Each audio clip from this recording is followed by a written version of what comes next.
Hey everyone, welcome back. Today we're going to be taking a deep dive into something I know a lot of you have been asking about, pallet flipping. Yeah. We're going to be looking at this article we found online, and the title is pretty eye-catching. Get Rich Quick, The Secret World of Pallet Flipping Exposed. And it's safe to say, having read through this thing, they are very, very enthusiastic about pallet flipping as a way to, make some serious cash on the site. Yeah. So like right off the bat, they're claiming you can pull in some pretty significant profits with, they say, really minimal startup costs. Okay. They even throw around like a figure, Yeah. 150% return on investment. Pretty impressive if it's legit, right? Right. And they keep highlighting this company, the Bin Store. Have you heard of this? I have not. Okay, so they present it as like the place to source your pallets from. So that's definitely something we'll be keeping an eye on as we as we go through this. Like, is the bin store truly remarkable, or are they just really good at getting themselves out there? Right, exactly. It's easy to get, caught up in the hype when you see those big promises. But Yeah. as with, really any kind of business venture, I think a healthy amount of skepticism Yeah. and really doing your research is going to be key. For sure. And speaking of research, I mean, I think like the first thing that probably comes to mind for most people when they hear pallet flipping, it's like, okay, but where do you even find these pallets? Like, Right. where are they? And this article actually mentions a bunch of different options besides just the bin store, which again, Yeah. they love. But, they talk about online auctions, Yeah. marketplaces, even like approaching liquidation companies directly. And each one, they say, comes with its own set of pros and cons, of course. Like online auctions, they say, potentially you could get some incredible deals, but often comes with higher risk. Right, exactly. And that's kind of where I think the article, while it is, exciting and it's definitely got my attention in terms of like, ooh, maybe I should try this. Yeah. It kind of, it skims over something that I think is actually really, really crucial for anyone who's serious about flipping pallets, and that's product identifiers. Things like SKUs and UPCs, they mention them briefly, Okay. but they don't really go into, I think, the depth that they probably should about why those are absolutely critical. But what do those even mean? I don't. Yeah, and see, that's the thing is I think the article glosses over this, but Mhm. your ability to verify whether or not a product is authentic Mm-hmm. using those identifiers can be the difference between you making a massive profit or, getting stuck with a pallet full of essentially worthless product. Oof. Yeah, it's not like, the early days of eBay where you could just like list anything and it would sell. Right. Right. Exactly. It's much more competitive these days. And Mhm. the article does mention a few strategies for dealing with that, Things like really competitive pricing and effective marketing. But again, it doesn't go into a ton of depth Yeah. on any of those things, which I think raises a really important question for anybody who's considering this as a side hustle, which is how comfortable are you with things like social media marketing, building an online presence, or even just like writing really compelling product descriptions? Because those are skills that I think are becoming more and more crucial in today's really competitive landscape. Yeah, you got to be able to hustle and market, it Yeah. sounds like. Yeah. Okay, so we've got quality control, competition. What was that third challenge they mentioned? It was logistics, right? Like, Yeah. okay, where are you even going to store all these pallets? How are you going to get them to the customers when they buy the stuff? Exactly, and again, these are things that the article only very briefly addresses, but Yeah. they can really have a significant impact on your bottom line at the end of the day. Definitely not as simple as like watching a couple YouTube videos and becoming a tycoon overnight. No, not quite, not quite. But let's maybe try to unpack each of these challenges a little bit further. So Mhm. so we talked about the product identifiers and quality control, but like, how would you actually use those identifiers in a real world scenario? Yeah, give me the like practical application of it. Okay, so let's say, for example, you're at an auction and you see a pallet of supposedly like really high-end cameras. How can you be absolutely certain that they are the real deal and not, counterfeits? And that's where your knowledge of those SKUs and UPCs comes into play, because you can use those identifiers to actually look up the products on the manufacturer's website or on reputable retailer sites. And you're comparing things like model numbers, images, even like really tiny details to confirm that what you're looking at is actually authentic. You can also use online tools and databases that are specifically designed to verify product information and help you spot fakes. So it's like having like a detective's eye for spotting those subtle inconsistencies and stuff. Exactly, exactly. And trust me, the more you do it, the better you'll get at quickly and accurately assessing the authenticity of the products you're considering. That makes sense. Okay, so that's quality control, I think, somewhat demystified.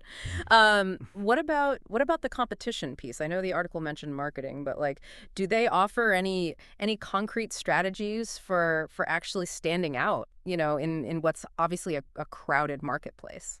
They touch on a few tactics, and some of them are definitely more helpful than others, I think. Yeah. One suggestion they make is specializing in a niche. So instead of trying to sell, everything under the sun, maybe you focus on a specific product category that really aligns with your interests or your knowledge. So this could be anything from, vintage clothing to power tools to like rare collectibles. Okay, yeah. So you could really become an expert in a particular niche and kind of build a really loyal customer base that way. Exactly, exactly. Hmm. They also talk about the importance of really high quality photos Yeah. and compelling product descriptions, and that might seem obvious, but Mm. you'd be surprised how many sellers just kind of underestimate the power of presentation. It's true. A blurry photo and like a one sentence description is not exactly gonna entice people to hit that buy now button. Right, exactly. Yeah. And then finally they mention leveraging social media platforms, so things like Instagram and TikTok, to really showcase your products and connect with potential customers, and even run targeted ads. Yeah.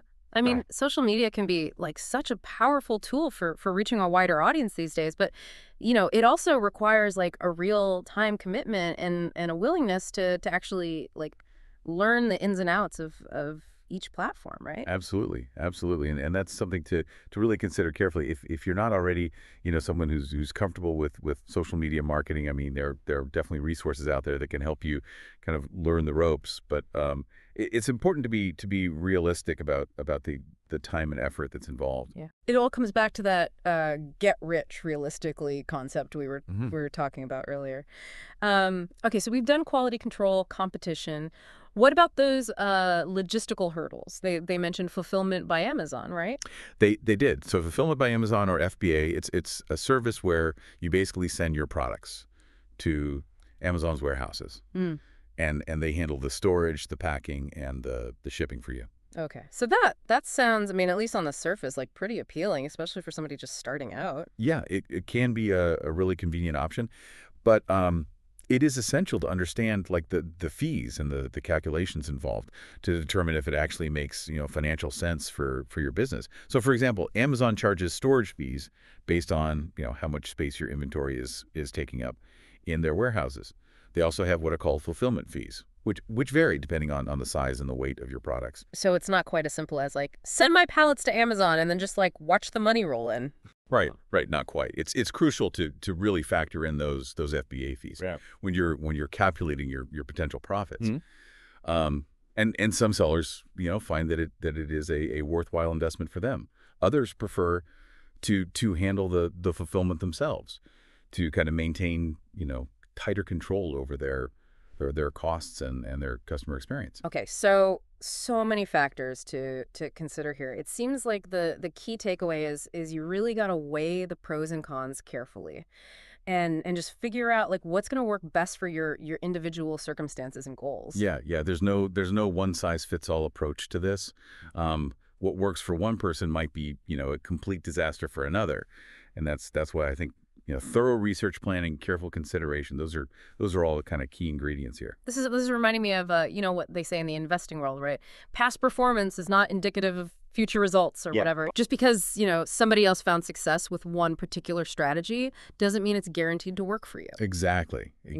Pallet flipping, like any kind of business venture, it comes with inherent risks. You're dealing with inconsistent inventory, Right. fluctuating markets, a whole host of kind of unpredictable factors. Yeah, it definitely sounds like not for the faint of heart. But but I think we've covered a lot of ground here in our exploration of pallet flipping, from, that initial allure of those get rich quick Right. promises to some of the very real challenges that come with this as a side hustle. Right, and it's important to remember, I think, this article that we've been kind of picking apart here, this is just one perspective. It's Right. it's a starting point. Yeah. There are countless other resources available out there. Industry forums, online communities, even dedicated like pallet flipping blogs and podcasts, Mm. where you can find additional information, tips, real world experiences from seasoned flippers. Sure, sure. It's like you said earlier, like a healthy dose of skepticism and thorough research is key. And speaking of skepticism, there's one last thing about this article I kind of wanted to circle back to. Yeah.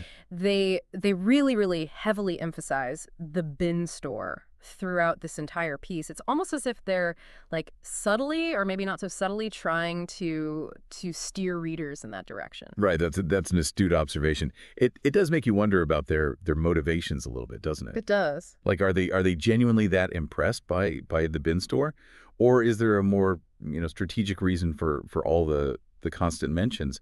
Could it be an example of affiliate marketing, Right. where maybe the article earns a commission for every reader who signs up or makes a purchase through their link? Ooh, those are good questions. And unfortunately, I mean, without more transparency from the article's authors, we're kind of left to speculate here. Yeah. Exactly, and it highlights the importance of really approaching any information that you encounter online, Mhm. especially when it comes to financial opportunities with a critical eye. It's always wise to consider the source, look for potential biases, and really do your own independent research to validate the claims that are being made. 100%. So as we kind of wrap up our deep dive into the world of pallet flipping, I mean, what would you say are some key takeaways that our listeners should really keep in mind?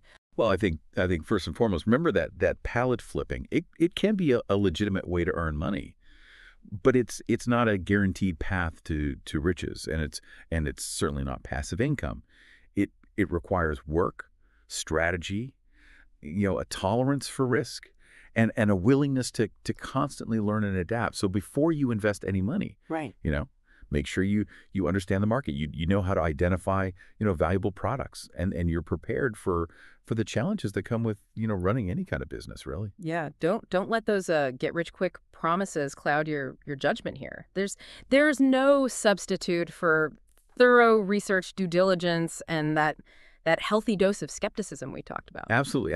And remember, this is just the beginning of your palette flipping journey, right? Yeah. There's a wealth of information out there waiting to be uncovered. So keep asking questions, stay curious, Yeah. and never stop exploring, because who knows what treasures and profitable palettes you might find along the way. I love it. I love it. That's all the time we have for today's exploration. Until next time, everyone, happy flipping.